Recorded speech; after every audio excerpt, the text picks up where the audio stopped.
guys, so last time we spoke we were just getting to Santiago, or just on our way to Santiago, and in Santiago we met up with Brian, who you may remember from our earlier videos. He was the guy who, when we completely ran out of money in Tyrone Park, he lent us our bus fare so that we could get anywhere, in fact. He saved us, and he spoke Spanish, so he helped us.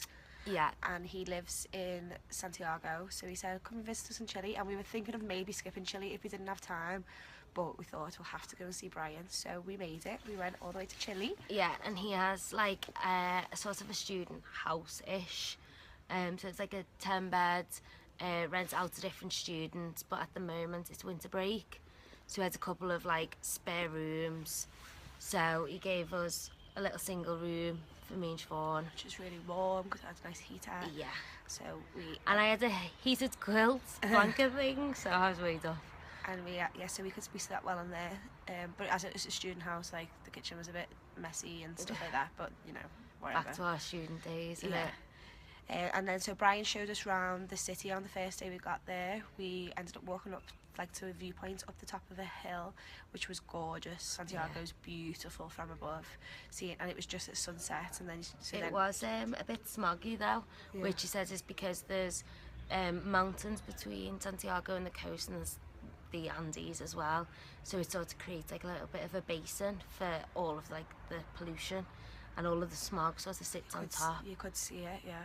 And he says it like sometimes with the big tall buildings it looks a bit like Lord of the Ringsy, because it's like all these bright lights coming out of like a smoggy sort of environment, and with all these mountains all around it. But it was still gorgeous. It was gorgeous. And it was like sunset, and then all the lights came on, so you could see all the lights of the city. It was lovely. Yeah. And then Brian went to football, and me and Charlie went for a nice meal, as we always do. Yeah. And then we met back up, and we went for a couple of drinks, and then to karaoke, which is our new favourite pastime. Yeah. We don't sing, but watching everyone else sing. And it seems in Chile, they really get involved. Like, there wasn't really a second where somebody wasn't singing, and even when they weren't, it was like the compere fellow was singing, and he was amazing. And some people that can sing so well. It wasn't typical British, like not being able to sing a tune. No, they were like really good singers, really and it was in Spanish, and we could see what the Spanish words were, so that was quite interesting as well. And we were out really late, so we got up late the next day. Brian said, I'll meet you about 12, but he's super laid back, so it ended up being like 1 o'clock, I'll be there in 15 minutes, 2 o'clock was when he arrived.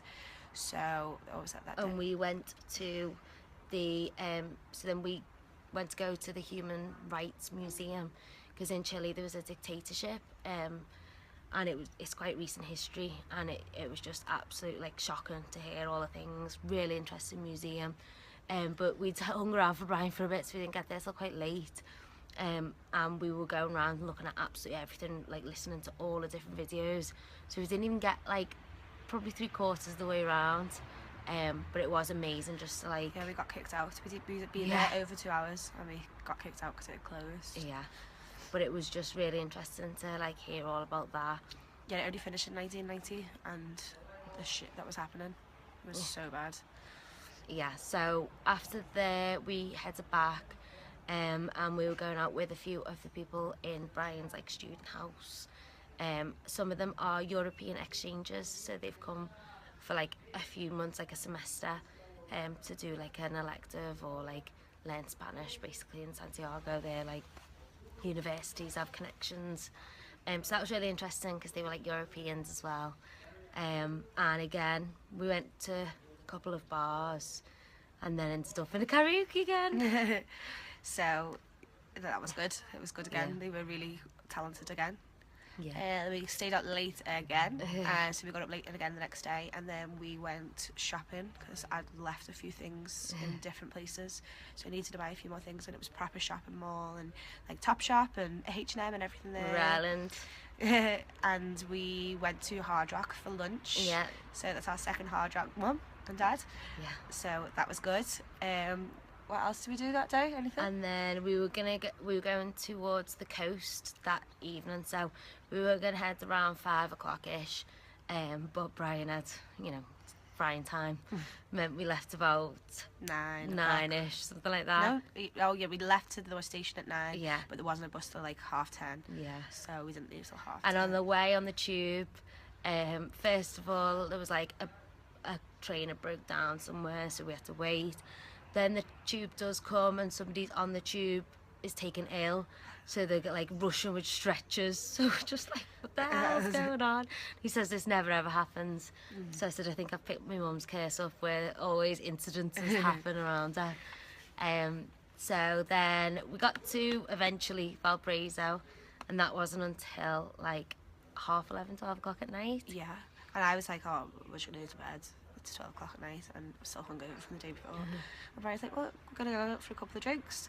So we went out, we found a bar called Liverpool. Yeah. And we went in, but it only served beer. We ended up buying these pints of this really strong beer. I don't know how much it was, but I was definitely drunk off 1 pint. So if it was like 10%, it's like drinking a pint of wine. So there was... I just gave all of mine to Siobhan. So it was like 2 I had pints a of couple wine. of drinks of it and I thought, oh, it's horrible. She couldn't drink the beer at all. And there was nothing to do with Liverpool there, but it was called Liverpool, and that's about the 4th place we've found so far called Liverpool. And there's been none from Manchester or Leeds or anywhere else, Just so Liverpool. we're winning. And then we went to this like Chilean bar, and it had live entertainment. The entertainment didn't start till about 1 o'clock, 2 o'clock in the evening. And it was like these older guys who were wearing like white pants and white loafers and all singing sort of like a jazzy Chilean music. It was so good. Really, really good. It was really good. They got the crowd involved, and you could tell we absolutely loved what they were doing. And everyone was up salsa dancing and just Not so much us. No. But we were watching them salsa dance. So that was a really nice bar. Then we went back. We ended up out till about 5 o'clock in the morning. Yeah. Brian's kept us out so late. So we went back then because the next day we were going to see the Chilean Everton. So that was in like a nearby town, which was supposed to be like a 10-15 minute metro. It took us ages to get there, and we ended up, the kickoff was at 12 and we got to the stadium for like a couple of minutes past 12. Didn't have tickets, but they sold them there, so that was fine. Yeah. But it was a bit of a grey day. It was pretty cold. We didn't realise how cold it was. So yeah. we didn't have like a proper jacket, coat on or anything. Yeah. And Everton drew 1-1 and they needed to win 2-1 to have been kept in the cup. But it was nice to have been able to say we've been to see them. Yeah, but it was good. They didn't do so well. No. And at the start there was loads and loads of kids running around. Everyone was like really family day. By the end there was apparently a lot of more swear words coming from all the fellas. Brian was trying to translate and he said some of them were just too rude to even say. Oh God. And then we went straight to the walking tour of Valparaíso. We hadn't had much sleep, so we were a bit tired and a bit cold and a bit hungry.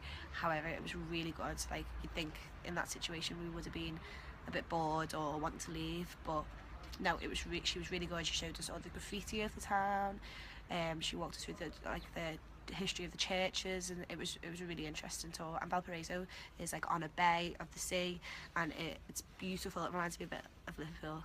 It's all like built into the mountains as well, so there's like hills all around, but there's like these little lifts that you get up, so that's quite cool. But it's a really nice city, really interesting, loads of art everywhere, and just to walk around and look at everything was really good. And then the hostel we were staying at, which Brian, because he's super laid back, didn't mind. It was freezing, dirty, it smelled a bit musty, just that musty old house smell.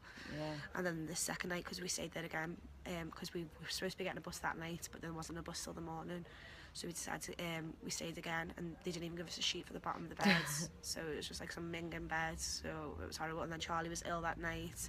But we had a bus booked for 8 o'clock in the morning, so we got our like Uber, because they're not illegal here, they're fine. Got an Uber, went to the bus station, was just waiting around. Our bus was there at 2:45, we were there probably 7:15, so they're extra early. And then at 2:45 the bus just leaves without anybody on it. And so we go and ask like about 10 minutes later, and she's like, oh, it's closed. Like the pass to Argentina's closed, so the bus isn't going. So like, what the hell? Like, what do we do? No one has even told us. So then we just changed it for the next day, 8 o'clock in the morning. They can't tell you whether it's going to be open or not, because it just depends on the weather. So you just have to see on the day, like, is it going to be safe enough to pass to Argentina or not? If they don't think it is, the bus just doesn't run. So I wasn't feeling too good, so I was a bit glad that we got to just go to a hostel. But we couldn't check it, so it was like 9 o'clock by the time we got back. We couldn't check in till 3, so we just sat around, went and got some food. Yeah, it was a really nice Netflix. hostel though. It was a really nice hostel, probably one of my favourites. And then, we just chilled. I watched Netflix all day. And then in the morning, we got up again, like 6 a.m, 6:30, to get back to the bus station, not knowing whether it's going to be on or not. We get there, and she's like, I don't know if it's on. And then it's still like, you have to wait till 8. So we waited till 8, don't know. So we waited till about 8:45, and then they said, yeah, we're going to go. So we got on the bus, and actually when you're on the bus you can see why it'd be dangerous. Like, it was so windy up the mountains, and the mountains were all snow capped. Like, it was absolutely freezing up there, so you could see why it could be dangerous. And I'm sort of glad that they didn't let us go the day before. They actually had some sense. There's amazing views though, because you're literally going right over the Andes, so it is an absolutely amazing like view to look at and things. But we did get caught up quite a bit, so it probably took in the end nearly 12 hours. Yeah, when it's meant to be like an 8-hour bus. But it was fine, we were there, so we were quite happy that we just managed to get through. And then we got to Mendoza, so we're in a new country. It's our 6th country now. So there's only here and Brazil, and then that's it for our South America travel. So when we arrived, the man said, welcome to the country of the place of the beautiful wine. I was like, yes. So this is famous for Malbec wine. So I'll tell you how it is. I'm sure it'll be lovely. Yeah, so we'll update you in a few days. We're not leaving Mendoza until Friday, and we're getting a flight across to... Hopefully. Hopefully. If everything goes to plan. So we'll have a few days here, experience it, see what Mendoza's all about, and then update you then. But love you all loads. Wish you. Bye.